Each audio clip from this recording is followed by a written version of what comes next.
आऊज़ुबिल्लाहिमिनश्शैतानिर्रजीम बिस्मिल्लाहिर्रहमानिर्रहीम। Dear students, अस्सलाम वालेकुम। मैं हूं आपका टीचर नवीद नूर और आज एक नए लेक्चर के साथ आपके सामने हाज़िर हूं। हमने कल के लेक्चर में चैप्टर नंबर 2 स्टार्ट किया था और उसके एक्सरसाइज का पहला लॉन्ग क्वेश्चन हमने हल किया था।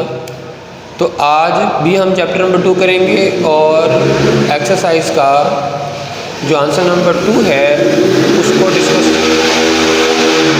उसको डिस्कस करेंगे कि वो क्या है और वो कैसे हमने उसको याद करना है। तो सबसे पहले हम क्वेश्चन लिखते हैं और फिर उसको हम आगे डिटेल के साथ एक्सप्लेन करेंगे। तो क्वेश्चन है स्टूडेंट्स, सेकंड क्वेश्चन एक्सरसाइज का है, explain the Lewis concept of acids and bases. क्योंकि जो हमने कल भी मैंने आपको बताया था कि मुख्तलिफ साइंटिस्ट ने एसिड और बेस के बारे में मुख्तलिफ नज़रियात को पेश किया। उनमें से एक लेविस भी है जिसने अपने कॉन्सेप्ट के मुताबिक बताया कि एसिड क्या है और बेस क्या है। तो आज हम इसको पूरी तरह से डिस्कशन करते हैं। सबसे पहले इसका इंट्रोडक्शन है। इंट्रोडक्शन में आप ये लिखेंगे कि ये लॉ 1923 यानी कि 1923 में ये लॉ पेश किया गया। जी.एन. लेविस, साइंटिस्ट का नाम था जी.एन. लेविस। उसने एसिड और बेस के बारे में ये कॉन्सेप्ट दिया। कल वाला जो कॉन्सेप्ट था वो प्रोटॉन पे मुनहसर था, लेकिन आज वाला जो कॉन्सेप्ट है वो पेयर ऑफ इलेक्ट्रॉन पे मुनहसर है। पेयर ऑफ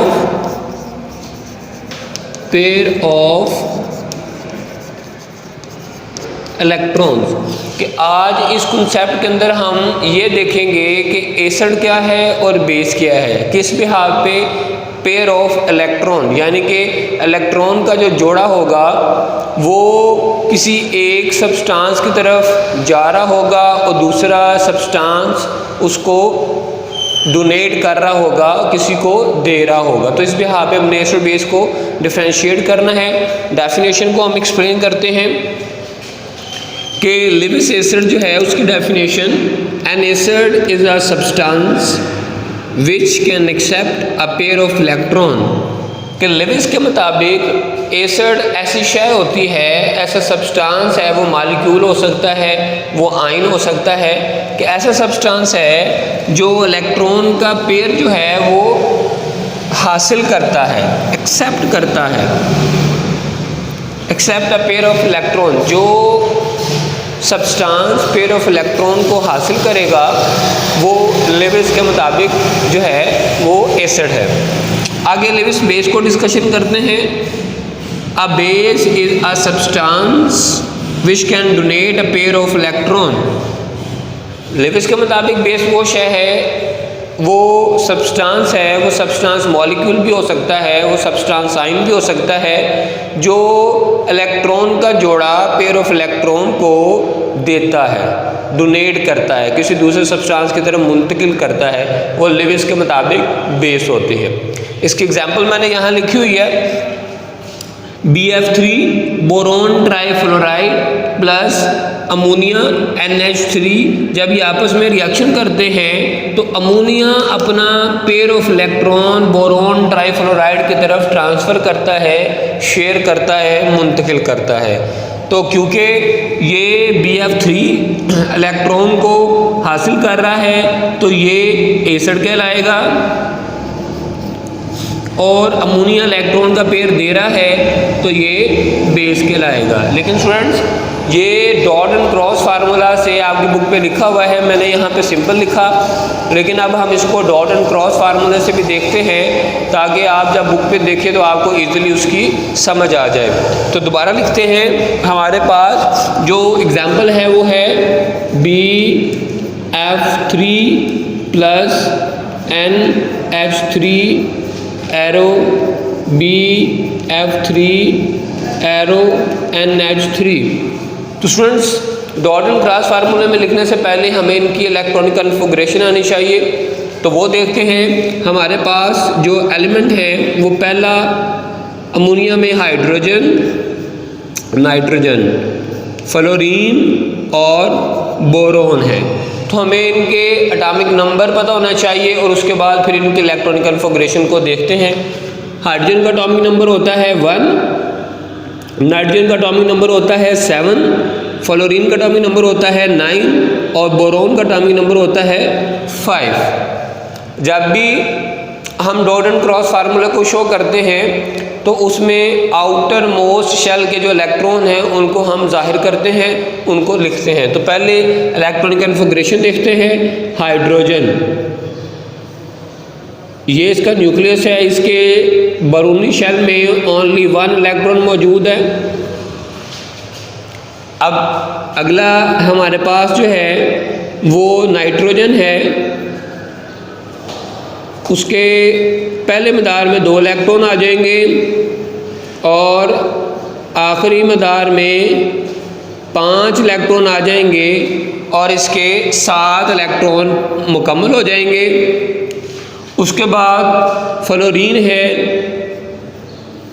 इसके पहले शेल में 2 इलेक्ट्रॉन और दूसरे और आखिरी शेल में 7 इलेक्ट्रॉन आएंगे और इसके 9 इलेक्ट्रॉन मुकम्मल हो जाएंगे। इसी तरह बोरोन है, इसके पहले शेल में 2 इलेक्ट्रॉन और आखिरी और सेकंड शेल में 3 इलेक्ट्रॉन होते हैं, जिससे इसके 5 इलेक्ट्रॉन मुकम्मल हो जाते हैं। अब हमने इनका डॉट एंड क्रॉस फार्मूला बताना है। उससे पहले, समझने से पहले आप 9th क्लास में रूल्स पढ़ के आए हैं स्टेबिलिटी ऑफ एटम कि एटम कैसे स्टेबल होता है। वो 2 रूल थे हमारे पास। एक रूल है हमारे पास डुप्लेट और एक है ऑक्टेट। डुप्लेट रूल में आउटर मोस्ट शेल के अंदर 2 इलेक्ट्रॉन होने चाहिए और ऑक्टेट रूल में आउटर मोस्ट शेल में 8 इलेक्ट्रॉन होने चाहिए। तो कोई भी एटम स्टेबल हो जाता है। जी स्टूडेंट्स, अब हम देखते हैं कि हाइड्रोजन कैसे स्टेबल है। हाइड्रोजन अमोनिया से रिएक्शन कर रहा है। नाइट्रोजन के बरूनी मदार में 2, 4, 5 इलेक्ट्रॉन हैं। तो हम यहाँ पर 5 इलेक्ट्रॉन को शो कर लेते हैं और 3 हाइड्रोजन इसके साथ बॉन्ड बना रहे हैं। 5 इसके पास अपने हैं। इसको ऑक्टेट रूल मुकम्मल करने के लिए 3 इलेक्ट्रॉन चाहिए, तो 3 हाइड्रोजन इसके साथ आकर मिलकर बॉन्ड बनाएंगे। 1, 2, 3। तो अगर यह मॉलिक्यूल बन गया है, इस मॉलिक्यूल को देखते हैं स्टेबल है कि नहीं। सबसे पहले नाइट्रोजन के पास 5 पहले थे। अब इसने ये इलेक्ट्रॉन हाइड्रोजन से शेयर कर लिया। जब शेयर किया है तो ये इलेक्ट्रॉन हाइड्रोजन भी इस्तेमाल करेगा, नाइट्रोजन भी इस्तेमाल करेगा। तो नाइट्रोजन के काउंट करते हैं 2, 4, 6, 8। नाइट्रोजन हमारा स्टेबल है। अगर हाइड्रोजन की बात की जाए, एक उसके पास था, डॉपलर रूल उसने फॉलो करना था, एक और चाहिए था, उसने एक शेयर किया तो इसके भी 2 हो गए। 2, 2, 2। इसका मतलब ये हमारे पास एक स्टेबल मॉलिक्यूल बन गया। अब ये रिएक्शन कर रहा है बोरोन ट्राइफ्लोराइड के साथ। तो बोरोन के आखिरी मदार में 2 और 1, 3 इलेक्ट्रॉन हैं। हम 3 इलेक्ट्रॉन को यहाँ पर शो कर लेते हैं और ये 3 फ्लोरीन के साथ बॉन्ड बना रहा है। फ्लोरीन के बरूनी मदार में 7 इलेक्ट्रॉन है, तो उसको ऑक्टेट रूल मुकम्मल करने के लिए 1 इलेक्ट्रॉन चाहिए, तो वो 1 इलेक्ट्रॉन शेयर कर लेता है बोरोन के साथ।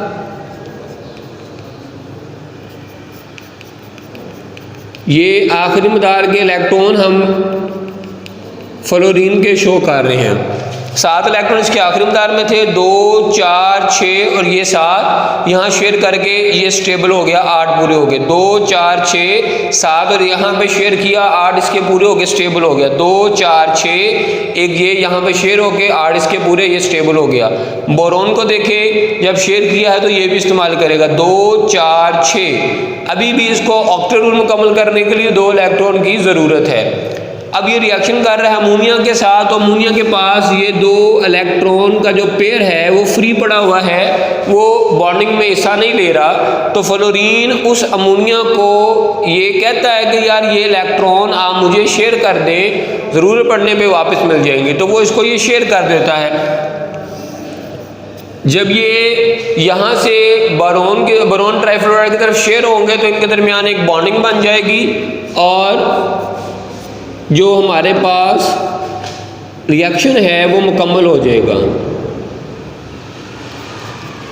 सेम टू सेम लिखेंगे, कोई फ़र्क नहीं आएगा। सिर्फ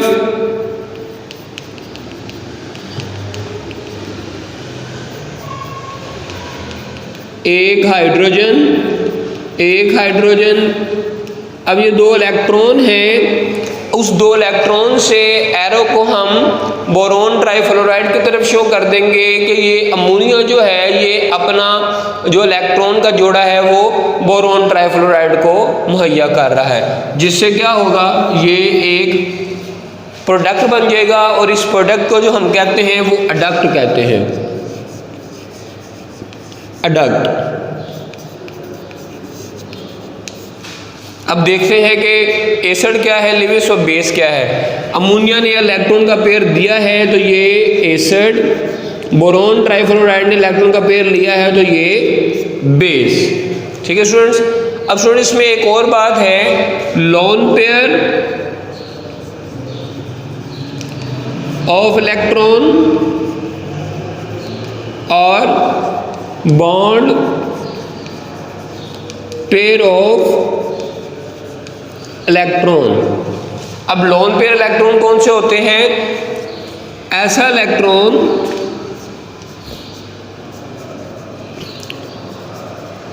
which do not take part in bonding। और बॉन्ड पेयर क्या होते हैं? which take part in bonding। ऐसे इलेक्ट्रॉन के जोड़े जो बॉन्ड बनाने में हिस्सा नहीं लेते वो लोन पेयर कहलाते हैं, और ऐसे इलेक्ट्रॉन के जोड़े जो बॉन्ड बनाने में हिस्सा लेते हैं वो बॉन्ड पेयर कहलाते हैं। अब हम यहाँ से देखते हैं कि कौन सा बॉन्ड पेयर है, कौन सा लोन पेयर है। देखिए अमोनिया के पास ये 2 इलेक्ट्रॉन फ्री पड़े थे, इन्होंने बॉन्ड नहीं बनाया हुआ था, तो ये लोन पेयर कहलाएंगे। और ये इलेक्ट्रॉन आपस में शेयर होकर बॉन्ड बना रहे हैं, ये बॉन्ड पेयर कहलाएंगे। ठीक है स्टूडेंट्स। तो ये आपका आज का जो टॉपिक है वो मैंने डिटेल के साथ आपको समझा दिया है। उम्मीद है आपको समझ आई होगी। आपने अपनी बुक से इसको स्टडी करना है और याद करना है। अल्लाह हाफिज़।